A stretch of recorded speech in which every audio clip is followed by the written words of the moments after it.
Welcome to the Big Biz Show, featuring insight, analysis, and a lot of stuff that's none of your business. Hold on. This is the Big Biz Show. I think it is their business. Making the markets work for you. Here's the man with the plan, Sully.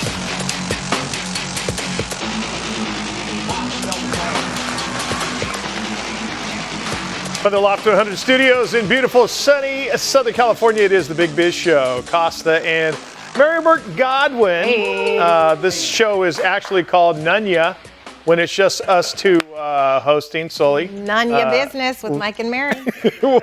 We'll be back behind the bar our next show. He's off. Where? Merry Old England, right? Yeah, Merry Old England. He's across the pond. Like that? Something He's very checking cool. out a baseball game. That's what What is it? The Phillies in something we're playing, but yeah, he was over there. He's over there checking that out. Joining us right now, though, he is the man we go to for all good hair and financial advice. Our man Howie Font back with us here on the Big Biz Show. Howard, how you doing, my friend? What's new? Howard. Hello. Good to see you guys. I like this. I like this setup. It's you know what? It's again. Sometimes you just gotta pull the command decision and say, Nunya needs to come back on the air on the Big Biz platform, and here we are today. We have a lot of fun. Yeah. What pearls of wisdom do you have for us as far as our shekels are concerned? Sure. So, now that big money Sully's out of here, I thought we could talk about. Can we talk small money for me? Yeah, talk about us. Little money. Yeah, it is important to talk about small money. Emergency funds. So I know there's a new article every year that comes out, but we just got a report from a study done in February of this year, so February 2024, that said 1 in 5, 20% of Americans have no emergency fund at all. 30% have a little less than 3 months savings, and that's usually about right. About a little less than half have almost nothing. So if you think about that, that's one car accident, that's one month of lost job, rent that you have to pay off. So it's not much of a stopgap. And we're also seeing credit card delinquencies rising. So just not a good sign. And I'd recommend to people, if they are going out and living the life, if you don't have 3 to 6 months emergency fund saved, let's live a little bit quieter and watch the Nunya show while you build that up. I have to say that I'm not the best person to listen to because I got Nunya savings. So talk to me about what's the first place to stop. It's like, okay, don't have your Starbucks or whatever, but I need something more concrete on what the best way is to start saving for those things. Well, listen, I would say that you can hang by your thumbs for a month. So if it's temporary, it's possible, is the guideline here. You have to be a little, by definition, less spendy. So yeah, $4 coffees, $5-6 coffee. I've seen these things get up to $15 for what is a coffee and a milkshake combined, and it's cold ridiculous. and hot. I don't know. That's not my bag, but but yeah, that's it. That kind of stuff has to go. Usually I recommend, simpler meals for a month and not going out. Invite some friends, into the house. Cut off some of the streaming subscriptions you're not using. It's so true. I mean, that's a big one for me, is the streaming service. Our Big Biz Show market analyst Howie Font with us here. Howie, we got, I don't know, about a minute left or so.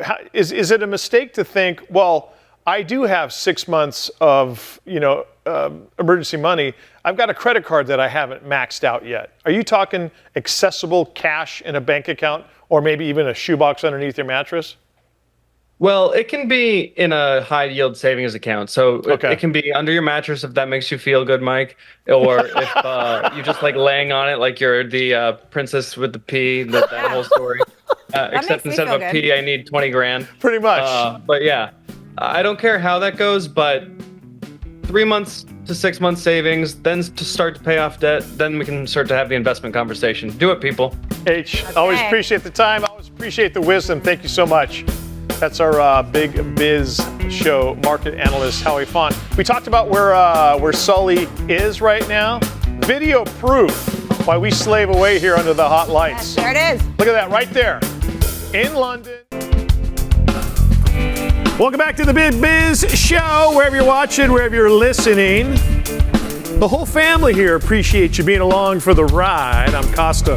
Normally, I'm sitting where Mary Godwin is sitting today. Mary Godwin here. Our executive producer, Greg Todoroff, is here as well. Sully under the weather. Hopefully he will be back soon. And he's going to be bummed because he's missing our next guest. Yeah. Our next guest was a member of the UCLA Bruins football team. He was not only a football All-American, but he was also an academic All-American. And then he went on to greatness with the Super Bowl champion Chicago Bears. The Bears. When they completely annihilated the Patriots in Super Bowl 20. And now he is the owner of the Lazy Bear Ranch in Idaho. And we are proud to welcome Mr. Tim Wrightman to the Big Biz Show for the first time. Tim, how are you, man? Good morning. How are you? We're doing great. Way to underachieve in your life, buddy. Yeah. Yeah, right. Yeah. A few more things to do. A few more things to do, yeah. You had 65 scholarship offers out. Where was high school first? I went to a really small high school in San Pedro, California. Okay, so you're a California kid. Yeah, it was. It's called Mary Star of the Sea. 2 years before I got there, it was an all-girls school. So the population of the school was 300 girls and 100 boys. So, at least my odds of going to the senior. All the men in the room are clapping right now. Just take note of that. Am I the only God. Tim, you got to love that ratio. As a businessman, you got to love that. We only had about 25 kids on the football team, but we would play, really big schools. We'd play schools where the band had more members than our football team. But it was interesting that I got noticed. I had a really great head coach in high school. Was like a father to me, and he started seeing my talent as a sophomore. So he started writing letters and responding to letters and stuff like that to other schools, and I was fortunate enough to be a good student. So I had a lot of scholarship offers to, D3 schools academically and, Ivy League schools and stuff like that. But being a mama's boy that I was, that I had to stay in Southern California. So it came down to either, SC or UCLA. And Notre Dame was in the mix too. But at the time, Dan Devine was a head coach at Notre Dame. And he was very eccentric. Let's just say that. Gotcha. So you go to UCLA. Were you under Terry, or was Pepper still there? Terry Donahue. Okay. Yeah. So you go. Obviously, you have a successful playing career. You're an academic All-American as well. The Chicago Bears, and you find yourself a Super Bowl champion. I mean, that is a story Hollywood would embrace any day of the week. At the right time. Yeah, a lot of it, I've known Dan Marino since he was, 18. I was his host at UCLA when he was thinking about coming out there. And, he played in the Super Bowl but never won. So I feel very fortunate that you're in the right place at the right time, especially with that team. Historically, it's been called, the greatest team in football history. Not by us, but by NFL Films. So there's so many great players on that team. And interestingly enough, whenever people find out that I played for the '85 Bears, the first person they always ask about is, you want to guess who the first person is? Sweetness. The fridge? No, it's got to be Sweetness, right? Who said the fridge? I said the fridge. You said the fridge? The fridge. That's the first person they want to know about. Then the second person is who? Sweetness. No. Dent? Jim McMahon. McMahon. Remember McMahon? He was controversial. He wore the headband, the whole deal. And then they'll say, gosh, there were some other guys on that team that were really good. That's hilarious. You mean Mike Singletary? Oh yeah, Hall of Fame. Mike Singletary. Like Dan Hampton? Oh yeah, Dan Hampton, Hall of Fame. Yep. And then we had a guy named Walter Payton. Sure. So I mean, and then there's been two other guys. Steve McMichael.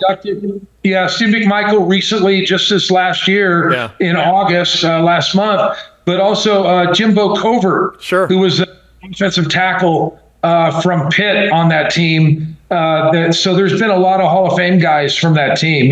That's just and well deserved. Yeah, I mean, that was an awesome team, and too bad that we couldn't have gotten a couple more Super Bowls, but it wasn't meant to be. Mary? Is this when the SNL skit came out and it was the Bears? They were talking about this. I feel like that was around the they did the Super Bowl shuffle. His team was unbelievable. Yeah. We did things that brought non-football watchers into the game. Yeah, that was exactly. with the Super Bowl shuffle and the SNL skits and all that stuff. It was just and Ditka used to call us characters with character. So everybody on that team had their own character, and they had so many. Even I had like my own radio show, and it trickled down, all the so everybody had something going on with commercials or shows or that sort of thing. But at that period, nobody got into trouble. I think that the person who got in the most trouble was Ditka. He had a DUI coming home after we beat the 49ers out there. Yeah. He was happy on the trip home from San Francisco. So Tim, San Pedro kid, UCLA, Chicago Bears Super Bowl champion, and then obviously the natural evolution of your story. You now own a beautiful ranch in Idaho, the Lazy Bear Ranch. First off, tell us how you came to become the owner of it, and then explain just how awesome this place is. We've been looking at the pictures online. Thanks. We've got to do a show up there. I'm talking. I think so. Yeah, I want to visit. Yeah. Yeah, let's do a remote show. We can do a whole weekend show. Perfect. So anyway, how it happened, I found Idaho through my dad. My dad, the story is that before I was born, he was elk hunting in Montana with two of his buddies, and they were driving back down to Southern California. They were too drunk to drive any further, the story goes. So they pulled into this little town, Weiser, and they went into a bar and they met this cowboy there. And he asked them if they had brought their shotguns because he had some, game birds on his property that needed to be thinned out. And my dad that was kind of unbelievable that somebody would just invite them to go, hunt. And he leaves. And my dad asked the manager of the little bar there, he says, "That guy on the level?" And the bartender says, "No, that guy's one of the biggest BSers in the county. He doesn't have a little place. He's got about 12,000 acres. Oh. So my dad went up there and hunted with that guy, became friends with him. And my dad, he invited him to come back. Anytime you want to hunt, Jack, just, let me know and you can camp in my corrals up here. So my dad retired. He was a longshoreman on the waterfront in San Pedro. He worked for, I think it was Marine Terminals for a long time in Long Beach and in San Pedro. And then when he retired up here to this little town. After I was done playing football, I started visiting him. I did that for about 9 or 10 years. And I just said, I want to buy property up here. So I bought my first acreage up here. And then I just really got sick of California. I couldn't stand the traffic anymore. I was in a business that after football, I was a working actor for about 12 or 13 years and did 25 TV shows as a guest star, co-star, and about that many national commercials. But I just got sick of the whole thing, the traffic and the people, and I didn't know what I was going to do. But I decided to move up here, and from nothing, it was just barren ground. And I just started building. I built my lodge first, and then I had no idea what I was going to do. And it just kind of has grown organically, over the past 25 years. I planted every tree on the property. Wow. That you're looking at a motel there. I built that motel so I can have guests out here. It's a 12-room motel. It's not the Bates Motel, but it's a 12. I go, that kind of looks like the Bates Motel. Yeah, right. Tim Wrightman, the owner of the Lazy Bear Ranch. Find out all about his property at lazybearranch.com. Just from the website alone. Are you busy all year round, not only with hunting and fishing, but events, things like that? Yeah, I'll start my hunting the first part of October, and we specialize in pheasant hunts. And the greatest thing that I can tell you, that compliment that I've gotten is from the old time Idaho guys that, grew up hunting here. And they say, Tim, this is as close to a wild bird hunt as we've ever seen.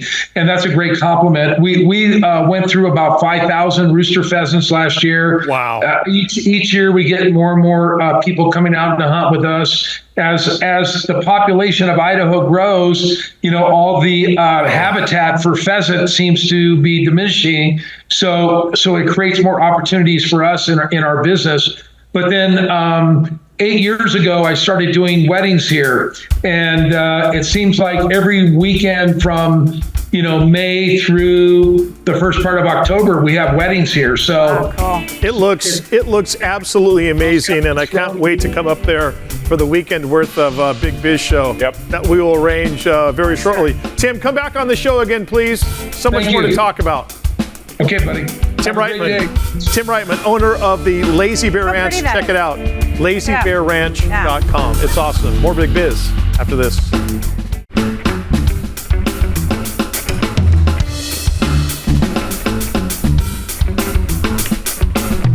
In some dark corners of the world, this is called the Large Financial Program. Most of the world refers to it as the Big Biz Show. We carry on live from the Loft 100 studios here in Southern California. Costa behind the bar, slowly feeling under the weather. We wish him the best. He'll be back.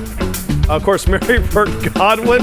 Hello, Mudda. Hello, Fada. I'm under the weather. And our executive producer, Mr. Greg Todorov, with us as usual. All right, very excited to welcome this next guest to the show. He is the founder of the Wealth Builders Institute. You can find out all about Todd at wealthbuildersinstitute.com.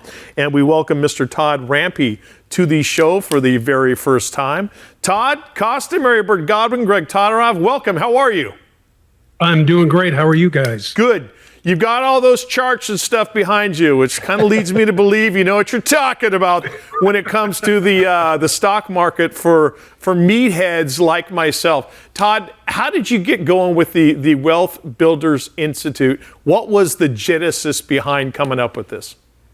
I started trading in 1998. I was a full-time trader for about 15 years. Wealth Builders Institute happened by accident. It was one of those typical stories where you tell one person, they tell two, they tell four, and next thing you know, people are saying, hey, show me how to do this. Right. I never set out to do this. I never wanted to do this, but it just kind of evolved, blossomed into this, and we've probably got about, 4,000 to 5,000 students now. Wow. And we teach a very simple way of following the professional traders, the smart money. Okay. So we don't complicate things and we just keep it simple. So, and I love the word simple because I am a simpleton when it comes to things like this. I mean, is there a misconception in your world of the stock market and trading and things like this that, man, you got to have deep pockets. You have to have gone to the Wharton School of Business if you're going to be successful at it? Absolutely. Absolutely. Total misconception, as you said. The average person that knocks on our door, our average student, probably 70 to 75% of them have never traded before. They've it's funny, it doesn't matter where I am, people say, hey, what do you do? And I have this standard answer. I say, listen, I teach people how to make money trading stock options from home. And they always say the same thing. Hey, I've always wanted to do that. Sure. And I then say, well, why haven't you? They just think it's too complicated. It's not. A lot of the trading gurus out there try and make it seem complicated, in my opinion, because they want to be able to not take any responsibility when you fail. That's the bottom line. Todd Rampe is the founder of the Wealth Builders Institute. Find out all about what he has going on at wealthbuildersinstitute.com. So, Todd, tell me a little bit more about Wealth Builders Institute specifically. It's online classes, is that what you're saying? And so I could just do it from my home, like on Zoom. You can. We have a few live classes each week for the students that come on board, but the bulk of the learning is through video modules. So you can access them 24/7, do it at your own pace. Oh, wow. Todd, what's one of the pitfalls that people might have when it comes to starting day trading or starting to dabble in the stock market? Because, obviously we all want to hit that Google or that Apple stock the first time out, buy a ton of it and have it just skyrocket and right off into the sunset in our jet to our castle over in Scotland. What's one of those giant pitfalls to avoid? Everyone wants to hit a home run, and that's not the key to this business. The key to this business is singles and doubles.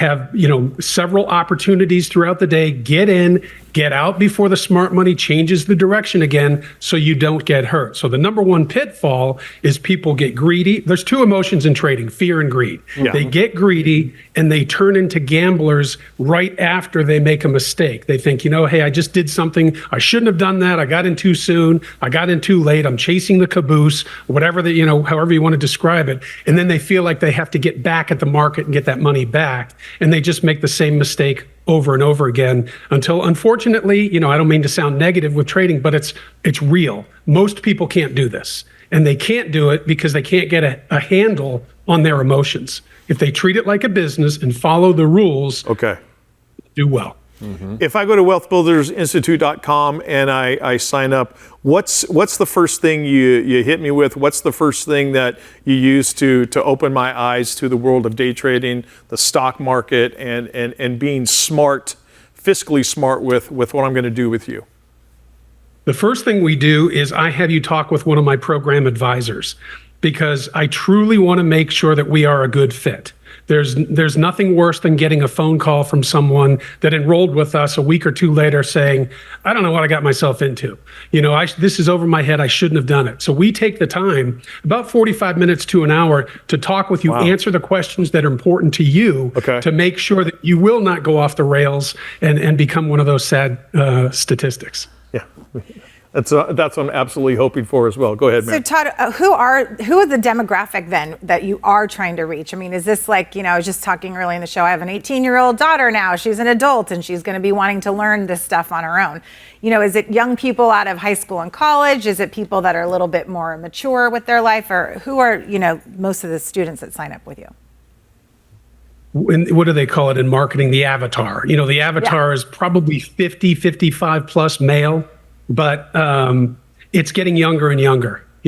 I want to say, and I'm kind of biting my tongue saying this, but I want to say that kids are getting smarter. Younger people are getting smarter these days. And I also want to say something, since you mentioned your daughter. I firmly believe that women make better traders than men. Now, sometimes I say this and it gets me in the... Mic drop. Hold on. Todd. Now, here's why. Because typically, men think logically and women think emotionally. But when you put them in front of a chart, it reverses. The men turn into emotional wrecks and the women are laser focused. I've seen it over and over again. I met my wife 24 years ago, and at the time she didn't speak English. I taught her how to trade. She knew how to trade before she spoke English. And many times sitting there trading with me, I would do something. Even back then, I think I'm disciplined, and I am, but we're not all 100% disciplined, let's face it.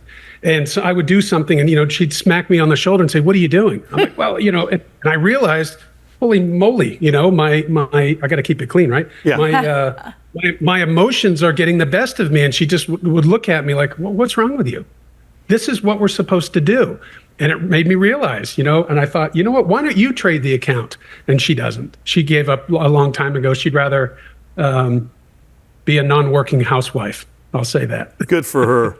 Todd Rampe is the founder of the Wealth Builders Institute. Find out all about them at wealthbuildersinstitute.com. Todd, we got about a minute left. What's the future for the Wealth Builders Institute? Is it just to continue to grow, continue to teach, and get as many people as possible, not only into stock market and trading, but also having fun, financial success as well?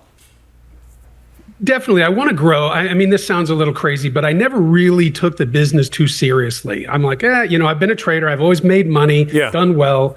And I looked at the business like, yeah, if it works, it works. But we actually do very well, which tells me that there's a strong, a tremendous need for it out there. So I want to be able to kind of spread the gospel of simple trading. Dude, we got to get you back on. This is right up our alley here on the show. WealthBuildersInstitute.com is the website. Todd Rampe is the founder. Todd, super excited you came on the show today. Like I said, we'll get you back on and get more in depth into day trading as well as we continue right here on the Big Biz Show. Loft 100 Studios, the Big Biz Show, and our affiliates and our hosts are not registered investment advisors or broker-dealers. Our show hosts make no commitment that the purchase of securities of companies profiled or otherwise mentioned in our programming are suitable or advisable for any person, or that an investment in such securities will be profitable in general. Given the nature of the company's profile and the lack of an active trading market for the securities, investing is highly speculative and carries a certain high degree of risk. We profile selected publicly traded and privately held companies on our program. Most of these companies that we profile have provided compensation to Loft 100 Studios and its hosts for the profile coverage.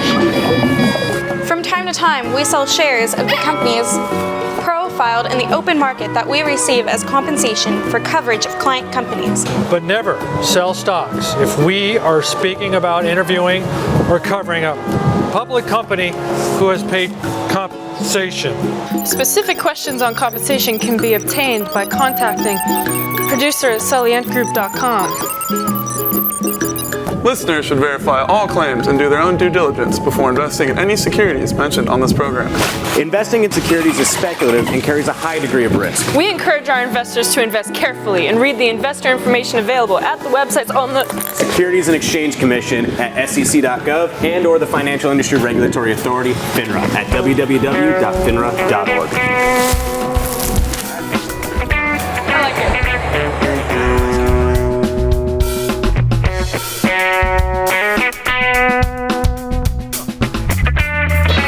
Big Biz Show humming along in another gorgeous day here in Southern California. Costa, Marybird Godwin, Greg Todorov, our executive producer, the guy right there, Sully. And might I say a much cooler Southern California? Yeah. It was like hot as it was Africa hot. It was. It was honestly like Middle East hot. It was disgusting. It's like I don't know why. It's just when it gets that way, and it takes away your will to live. It does that, and working with you guys. But other than that, can't get any work done. But can you imagine the people that are in like Howie in New York or Florida and stuff?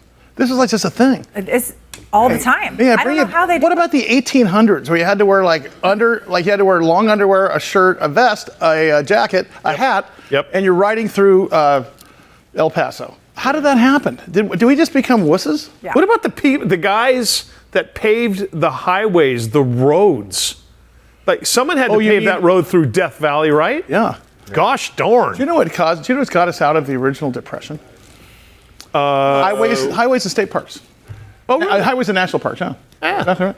Put people to work on the roads and stuff. Was that FDR? FDR did that? Yeah, FDR, FTS, whatever, one of the two. Yeah. The 220. Whatever 220, 221. Yeah, something like that. Okay. I can't remember I can only remember the presidents who got killed. I can't remember what they actually did, except for LBJ who killed Kennedy. Other than that, still, you get the impression I watched not at all JFK thing over the weekend. Not at all. Oh my God.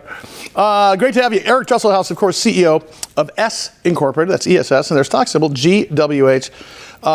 The importance of long-duration energy storage cannot be understated in terms of even with this election coming up. I have to tell you, Eric, if politics goes in your direction, I can hear the word mandate coming. Mandate cannot be a bad thing for a guy like you. Do you have any comment on the fact that your entire life could change with a mandate coming down from the federal government? That's a big deal, man. Well, I think it's going to change either way the election goes. We're here. I'm calling you from the largest renewable energy show in North America called RE+. And if you read the tea leaves of the utilities and the independent operators and everybody else here, I think it's coming no matter who gets elected. Eric, this reminds me, I don't want to compare you I don't want to be too far off my analogy here, but when cannabis was voted in recreationally in places like California, they didn't have an infrastructure, although it was widely applauded. Do we have an infrastructure for what you're talking about there? I mean, are we in place? Are we ahead of the game there? Because that's a really important factor to consider. Yeah, well, I think that's part of what the problem that we're solving is.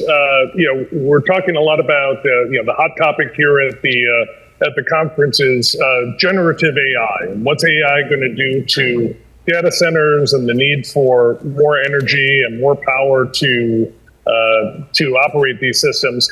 And the short answer today is we don't have enough. We have to build massive amounts of storage and infrastructure to support what is a train that's coming down the track. So I don't think we have much of a choice but to build it. And if we don't, it's going to become an economic development problem, not an energy problem. Eric, we just had a massive SDG&E battery fire here in San Diego, and it smelled like somebody was tarring the whole city of San Diego because of this giant lithium battery fire they had. How different is that if it is an iron flow sustainable battery, like you manufacture? Yeah, well, it doesn't happen at all, and that fire, that Escondido fire, has been all the talk here at the conference because. If it was a one-off, that'd be one thing, but I think this is the third or the fourth fire in San Diego County this year alone. And my understanding is the town council had an emergency meeting to consider a ban of lithium batteries. And so our battery is entirely different. We do what's called an iron flow battery.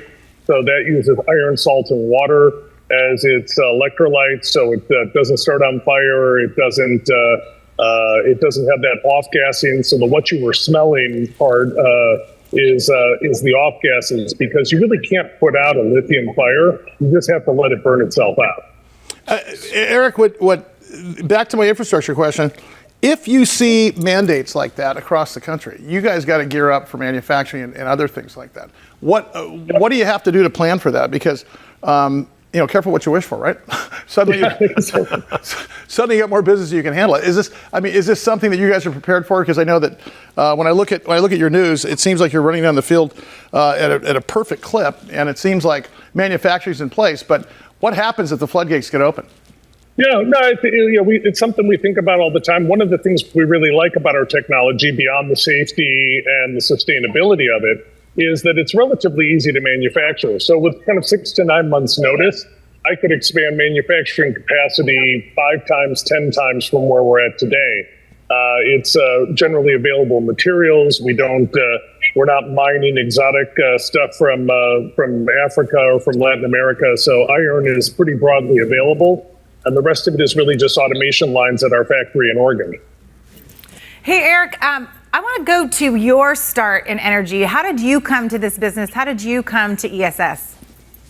It's a funny and long story. I started my career working for Procter & Gamble, and I came into the energy world in about 1996, when everybody seemed to be quitting their good day jobs to go to work on a .com. You could do petfood.com or something, and that wasn't appealing to me. But I had a reasonable technical background, and so I started a company that was the first real smart grid company that operates and manages the grid. So I did that for most of my career, and then joined ESS a little over 3 years ago, because anybody who understands the grid, understands how our energy system works, knows that energy storage is one of the kind of the holy grail things that when we solve this problem, it unlocks an immense amount of opportunity for both decarbonization, but maybe more importantly right now, just creating the energy supply and the resiliency and reliability that we need, because that's really what we all count on every day. Most people, when you talk to them, when you say, what do you think about electricity? They say, I want the lights to come on when I get home. Right. Eric Dresselhuys, the CEO of ESS Incorporated. Their stock symbol is GWH. Hey, Eric, talk about how the U.S. is doing in terms of adoption versus the rest of the world. Well, we got work to do. There's countries with higher renewable penetration, like Australia, like Germany, are frankly moving a little faster and a little more aggressively than we are. But I think the U.S. is starting to catch up, and you're seeing it. People think of it as a California thing, but it's Texas, it's Michigan, it's New York, it's Nebraska. Every place that has a lot of wind or has a lot of solar is starting to pay a lot of attention to how they get the storage to make sure the system stays resilient.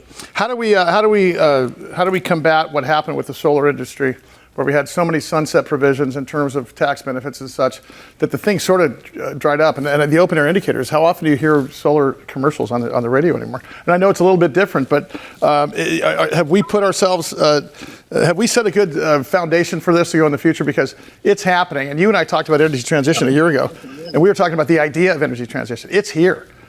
Are we foundational? I think we're getting there. One of the things that some of the current policies and tax rulings have done that I think was really smart is they've got 10-year timeframes. So in solar, you may recall back in the day, everything got reviewed every year. And so every year, everybody panicked that it wouldn't get renewed. And then at the 11th hour, it would get renewed and we'd move on. And then we'll repeat that every year. And if I look at it, we're competing with China, right, from a manufacturing technology perspective, and they play the long game better than we do sometimes. Eric, we're going to head there next time with the camera crew. We got to go follow you around over there. That sounds like there you go. It's a great show. Thanks, buddy. Talk to you soon. Appreciate it, Eric Dresselhuys. All right. No more stinky skies in San Diego. Oh my God! Well, when he says, right, did you let it burn out? Did you just say, "Oh my God, oh my God, everybody, oh my God"? Did you see the fire? I'm like, "Oh, I'm your eye in the sky by Costa." Big Biz Show.